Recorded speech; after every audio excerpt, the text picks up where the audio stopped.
Hello everyone, myself doctor Praveen Kumar, MD Ayurveda medicine.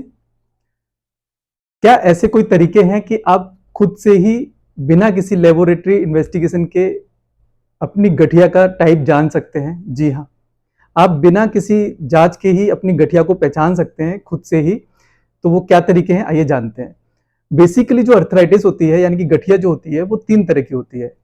Osteoarthritis यानी कि जिसको आयुर्वेद में बोलते हैं संधिगत वात, रिमेटॉइड अर्थराइटिस जिसको आयुर्वेद में आम बात बोलते हैं, और गाउटी अर्थराइटिस जो आयुर्वेद में वातरक बोली जाती है।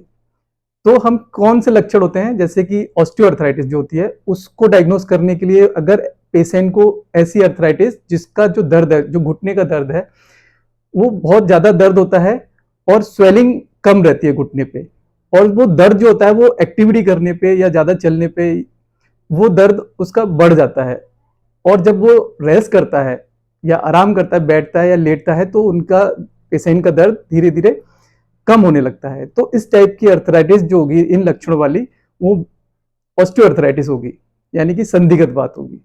दूसरी अर्थराइटिस है वो रिमेटॉइड अर्थराइटिस।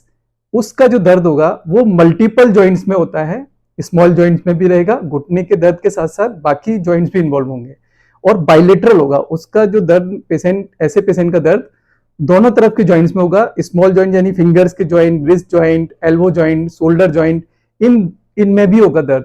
और वो दर्द जो होता है उसका पैटर्न जो होगा वो मॉर्निंग स्टिफनेस के साथ होगा। स्टिफनेस यानी कि जकड़ाहट बहुत ज्यादा होगी जॉइंट्स में, और करीब वो आधा घंटे से 1 घंटे तक उसकी स्टिफनेस रह सकती है पेशेंट। अब लास्ट अर्थराइटिस जो होती है वो गाउटी अर्थराइटिस, वातरक के बारे में।